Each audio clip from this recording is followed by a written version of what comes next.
momen itu sebenarnya itu Daudnya ini seharusnya itu ada di medan pertempuran. Kalau waktu zaman dulu itu seorang raja itu ketika ada peperangan, dia itu seharusnya dia itu harus ikut ke medan pertempuran, dia harus ikut bertarung.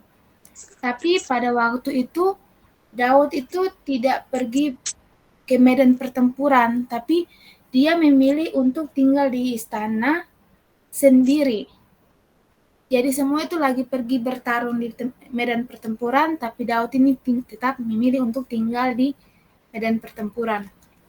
Nah, ketika dia sendiri di Yerusalem, dia itu berjalan-jalan lah kayak refreshing mungkin ya. Terus dia itu melihat ada seseorang perempuan yang cantik. Nah, dia itu uh, kayak jatuh hati sama perempuan itu.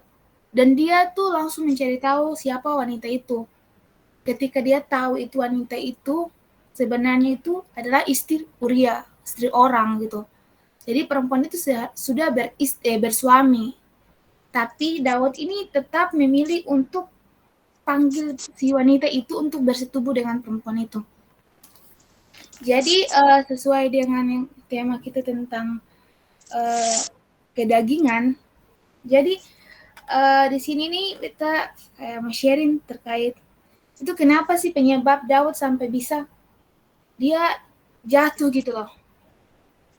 Kita itu anak-anak Tuhan itu di mana kayak Roh Kudus itu ada ketemu hati gitu, seperti Daud.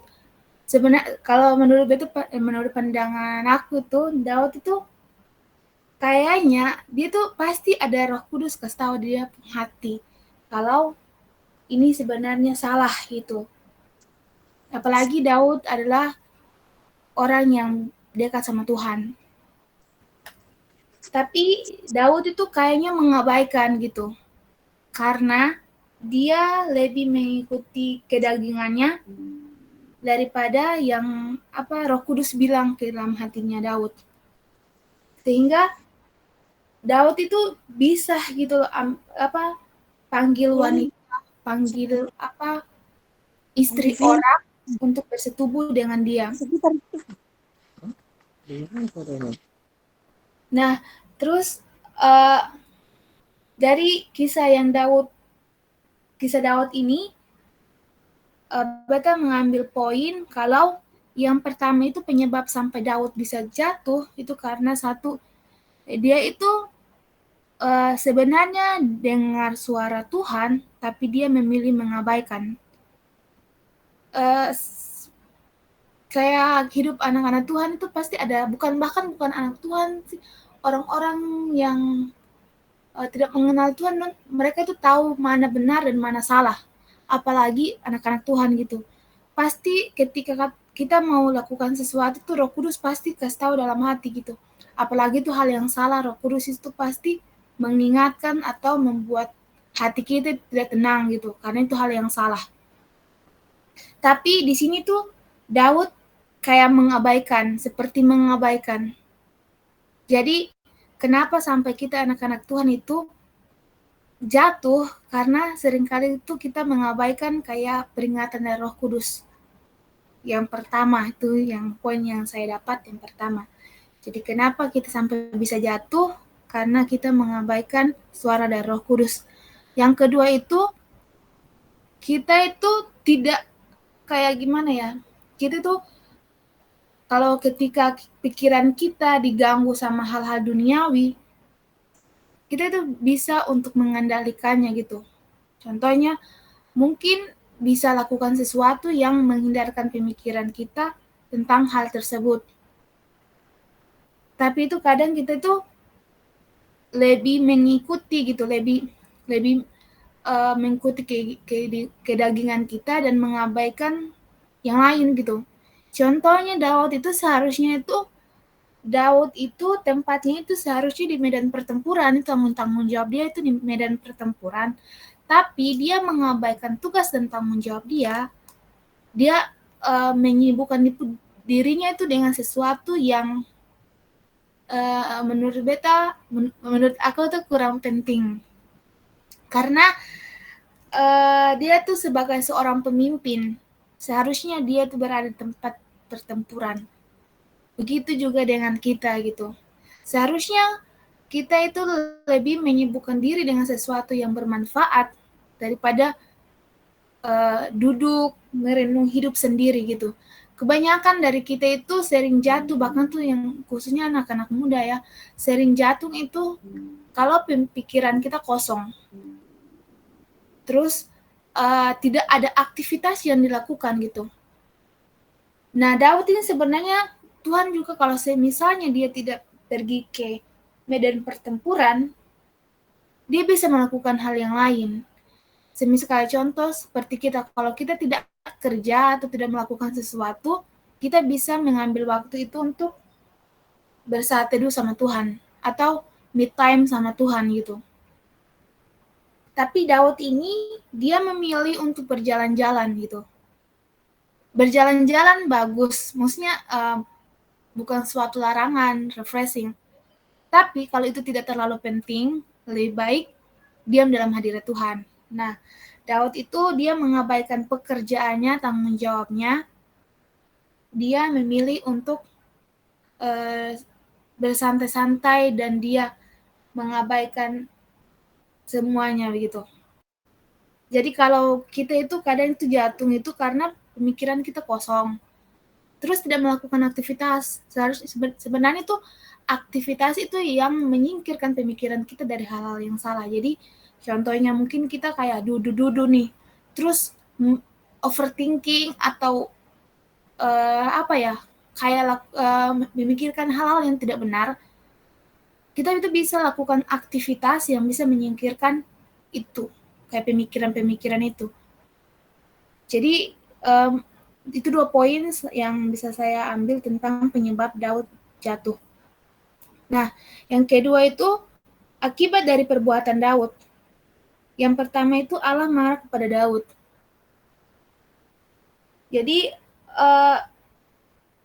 dalam 2 Samuel 11 ayat yang ke-27 itu yang terakhir itu adalah jahat di mata Tuhan. Jadi Daud melakukan sesuatu yang tidak benar dan itu mengecewakan hati Tuhan. Sehingga Tuhan menegur Daud itu melalui Nabi Nathan. Karena Tuhan tidak mau Daud tuh jatuh gitu. Maksudnya Daud sudah jatuh gitu. Tapi Tuhan itu sudah ingatkan dia sampai Tuhan langsung panggil seorang nabi untuk memperingati dia langsung gitu. Tuhan tidak mau sampai dia berlarut-larut dan mengabaikan pelanggaran dia. Yang kedua itu Tuhan menghukum Daud. Jadi anak yang dikandung oleh Batsyeba atas hubungan yang tidak benar Daud dengan Batsyeba ini harus dikorbankan atas akibat Daud. Jadi Tuhan itu harus mencabut nyawa dari anak ini karena perbuatan Daud. Jadi apapun yang kita perbuat dari keinginan daging kita itu pasti ada akibatnya. Tidak ada yang tidak ada akibat. Hal yang baik itu pasti ada dampaknya dan hal yang buruk pasti ada dampaknya juga. Yang kedua, hukuman kedua yang Daud terima adalah Daud mengalami kutuk keturunan.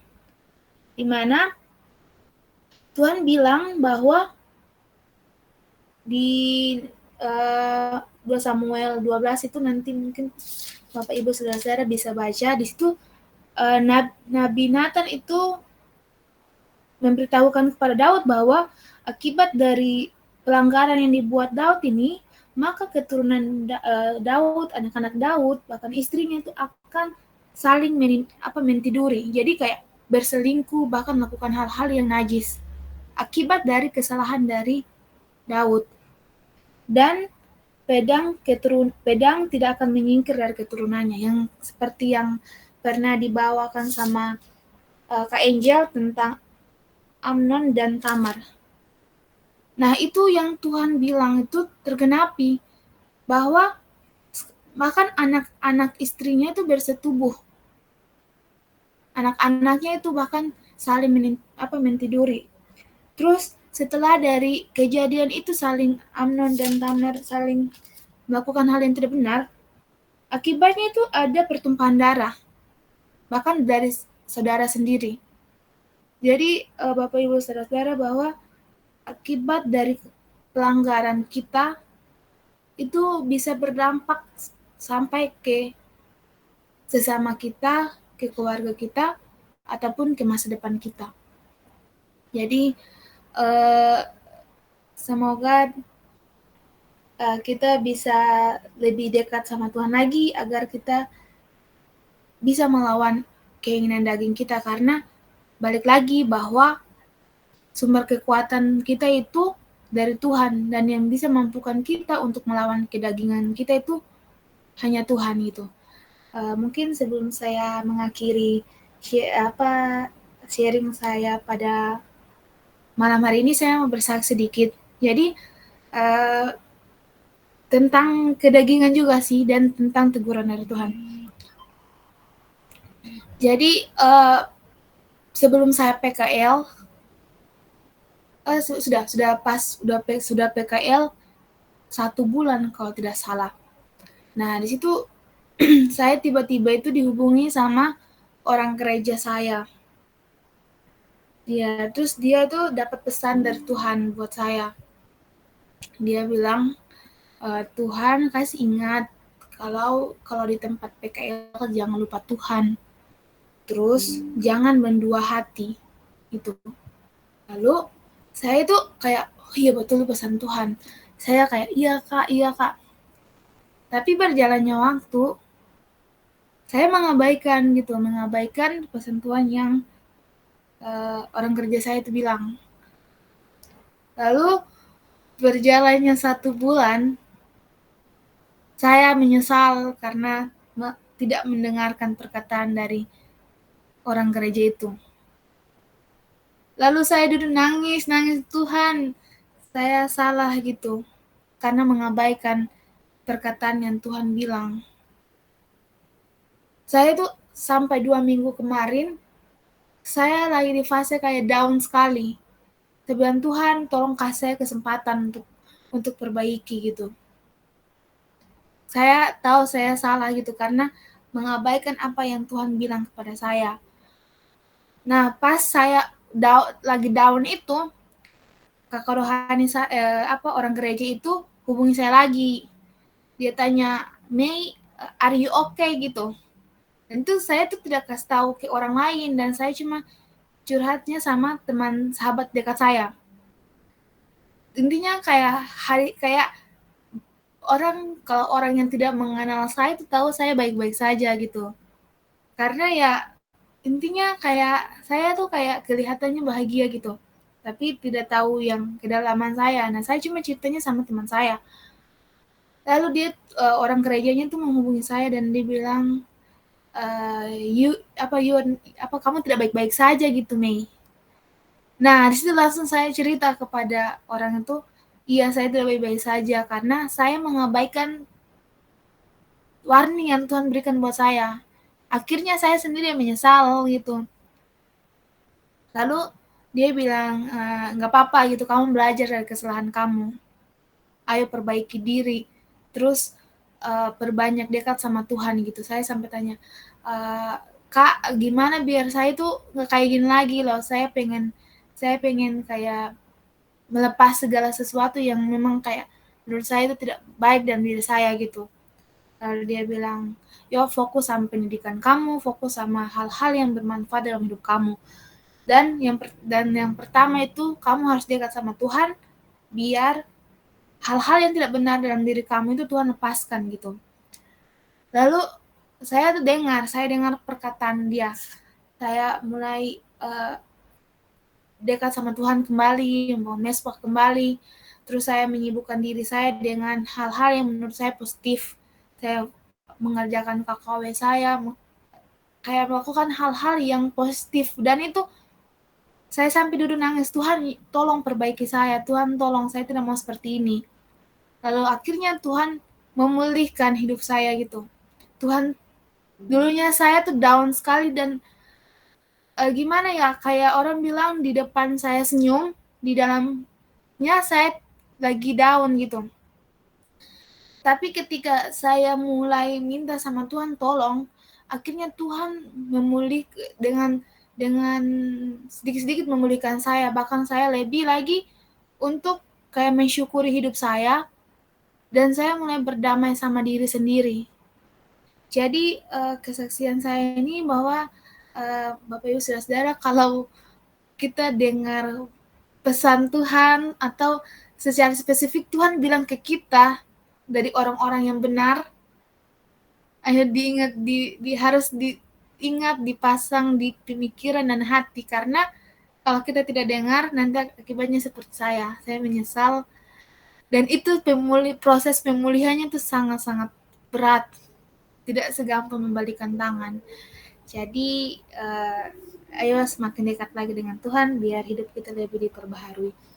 Mungkin itu saja, saya kembalikan ke Kanali.